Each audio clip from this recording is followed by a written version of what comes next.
Welcome to a rhythmic new episode of the Demonic Compendium, the show where I discuss the mythology, design, and game history of your favorite Megami Tensei demons. It's a brand new year, and that means a lot of us are going to try and get more active for, the first few weeks at least. And what better way to stay active than dance? So keep that tweeze real tight and flex it shoulder stance, because today we're talking about Lakshmi.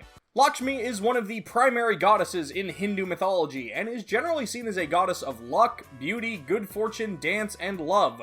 The story of her birth says that while churning the sea of milk for delicious snacks, various lords and demons called forth not just a beautiful woman from the milk foam, but the beautiful woman, as Lakshmi is often said to be the absolute pinnacle of physical attractiveness that we should all aspire to, despite how futile it would be. She would later become the wife of Vishnu after she was smitten by his charms, and the two would have many adventures together.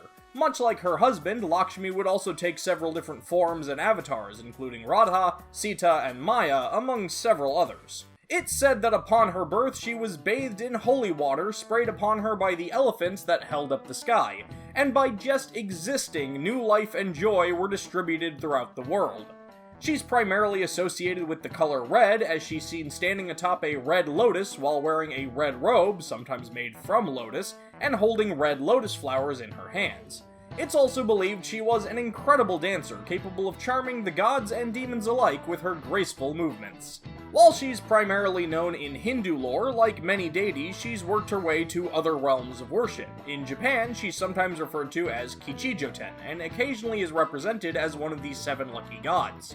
But not always, because there's actually more than 7, and some of them get shifted around every now and then. Lakshmi's compendium entry from Shin Megami Tensei 5 refers to her as the goddess of beauty and good fortune in Hindu lore. Vishnu's wife and Kama's mother, she is regarded as the goddess of love and is said to embody the ideal woman.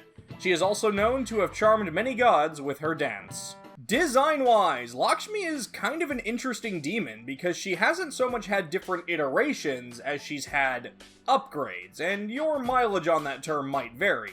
Kaneko himself has said her look hasn't changed much from her first appearance, where she looked like this, to her modern appearance, where she looks like this, admitting the main thing he's toyed with has just been differing color schemes. If I'm being perfectly honest, I think Lakshmi is one of the weaker designs as far as Kaneko's Hindu figures go.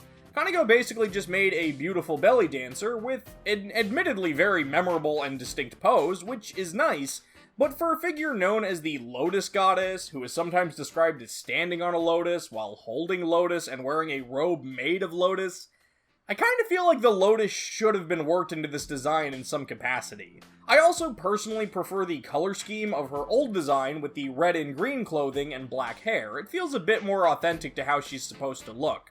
Like, to me, the best Lakshmi design is actually her original Devil Summoner design, which is basically her modern appearance with her older colors. I kinda wish they'd just bring this one back. She also has a Demi-Kids design, which is just super cute. Again, doesn't really feel like the most accurate, but I actually just really like this design. I'm pretty sure when I played this game as a kid, I had a major crush on Lakshmi. As far as game history goes, given how many appearances Lakshmi has had and how big a figure she is in her own mythology, I came out of this episode fairly surprised how underwhelming her roles have been.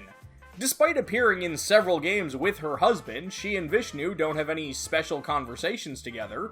Despite the duology's emphasis on Hindu mythology, she doesn't seem to stand out in either Digital Devil Saga game.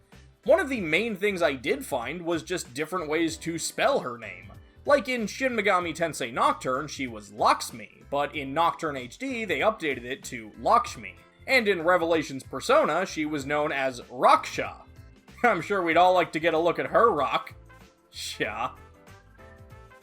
But enough about what isn't there, let's take a moment to talk about what is. Lakshmi actually appears in one of the Digital Devil story novels as a character named Sujata, and in Persona 2, she's the highest ranking persona of the Priestess Arcana. On that subject, it's kind of interesting to me how many different Arcana Lakshmi has fallen under in the Persona series. Aside from Priestess in Persona 2, she's a member of the Empress Arcana in Persona 3, the added Aeon Arcana in Persona 4 Golden, And in Persona 5, she's actually the highest level member of the Fortune Arcana, which means she can only be fused after Ren maxes out Chihaya Mifune's confidant. Lakshmi is also seen as one of the main demon partners of Amane Kuzuryu in Devil Survivor. On the second day, she uses this goddess to destroy some hostile demons, and basically because Lakshmi is hot, the onlookers see her as much more trustworthy than other demons.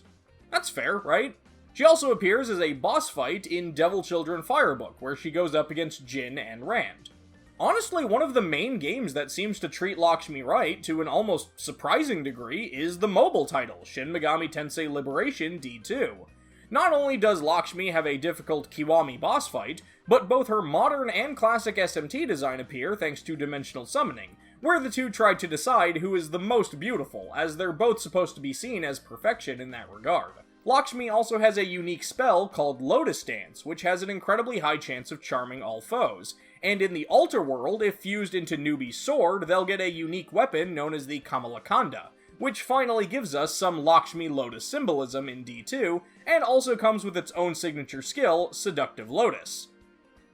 God, I don't even want to think about how many unique demon weapons in D2 I've missed out on talking about in previous episodes. And so, there you have it, Lakshmi, the dazzling, dignified, dancing deity drawn from Derry, delicately dipped divinely downward. Did I leave out something you thought was important? Was I just plain wrong about something? Let me know in the comments below, and don't forget to let me know who you'd like to see me talk about in future episodes. That's going to do it for this episode of the Demonic Compendium, and I'll see you next time. But be careful while you rest that a demon doesn't take over your body.